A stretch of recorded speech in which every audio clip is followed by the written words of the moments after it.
ഈശോ മിശിഹായ്ക്ക് സ്തുതിയായിരിക്കട്ടെ. ഈശോ മിശിഹായിൽ സ്നേഹിക്കപ്പെടുന്ന മാതാപിതാക്കളെ, സഹോദരങ്ങളെ, ദൈവത്തിൻ്റെ അനന്തമായ സ്നേഹവും കൃപയും സൗഖ്യവും നമ്മുടെ ജീവിതത്തിൽ വന്ന് നിറയട്ടെ എന്ന് പ്രാർത്ഥിക്കുന്നു. നോമ്പുകാലത്തിൽ പ്രധാനമായി ശ്രദ്ധിക്കുക നമ്മുടെ നാവിനെ നിയന്ത്രിക്കുക എന്നുള്ളതാണ്. നമ്മുടെ സംസാരം അനേകരെ മുറിപ്പെടുത്തുന്നതാണ്. നമ്മുടെ ഹൃദയവും വക്രത നിറഞ്ഞ ഒരവസ്ഥയിലേക്ക് പലപ്പോഴും പോകാറുണ്ട്. സങ്കീർത്തകൻ 141:3 ഇപ്രകാരം പറയുന്നുണ്ട്: കർത്താവേ, എൻ്റെ നാവിന് കടിഞ്ഞാണിടണമേ, എൻ്റെ അധര കവാടത്തിന് കാവൽ ഏർപ്പെടുത്തണമേ. കുതിരയ്ക്കാണ് കടിഞ്ഞാൺ സാധാരണ നമ്മൾ കണ്ടുവരിക. നമ്മുടെ നാവിനും ഒരു കടിഞ്ഞാൺ ഇടണമെന്ന് സങ്കീർത്തകൻ ദൈവത്തോട് പ്രാർത്ഥിക്കുക. എൻ്റെ അധര കവാടത്തിന് കാവൽ ഏർപ്പെടുത്തണമേ.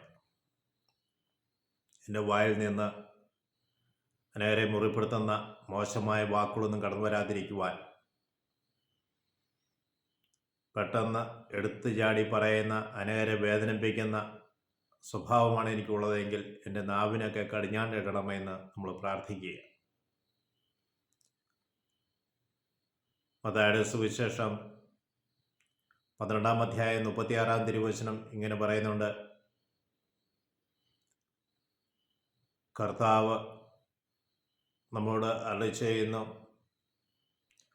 മനുഷ്യൻ പറയുന്ന ഓരോ വാക്കിനും വിധി ദിവസത്തിൽ കണക്ക് കൊടുക്കേണ്ടതായിട്ട് വരും. ഞാൻ നിങ്ങളോട് പറയുന്നു, മനുഷ്യൻ പറയുന്ന ഓരോ വാക്കിനും വിധി ദിവസത്തിൽ കണക്ക് കൊടുക്കേണ്ടതായിട്ട് വരും. സംസാരം വളരെ ശ്രദ്ധിച്ച് ദൈവചിന്തയോടെ ആയിരിക്കട്ടെ എന്ന് പ്രാർത്ഥിക്കുന്നു. നമ്മുടെ നാവിനെ നിയന്ത്രിക്കാൻ ശക്തിക്കായി നമുക്ക് പ്രാർത്ഥിക്കാം. പരിശുദ്ധ അമ്മയോട് പ്രത്യേകമായി മധ്യസ്ഥം വഹിക്കാം. നോമ്പുകാലത്തിൽ നമ്മൾ ഫോണിൻ്റെ ഉപയോഗം കുറയ്ക്കുന്നത് വളരെ നല്ലതാണ്. ദൈവത്തോട് സംസാരിക്കാൻ സമയം കണ്ടെത്തുക. ബൈബിൾ വായിക്കുവാനും ക്രൈസ്തവ പ്രസിദ്ധീകരണങ്ങൾ വായിക്കുവാനും അതുപോലെ തന്നെ ക്രൈസ്തവ ചിന്ത അടങ്ങുന്ന ചാനലിലൂടെ വരുന്ന പ്രോഗ്രാമുകൾ കണ്ട് ദൈവത്തെ മഹത്വപ്പെടുത്തുവാനും എല്ലാം ഇടയാകട്ടെ എന്ന് പ്രാർത്ഥിക്കുന്നു.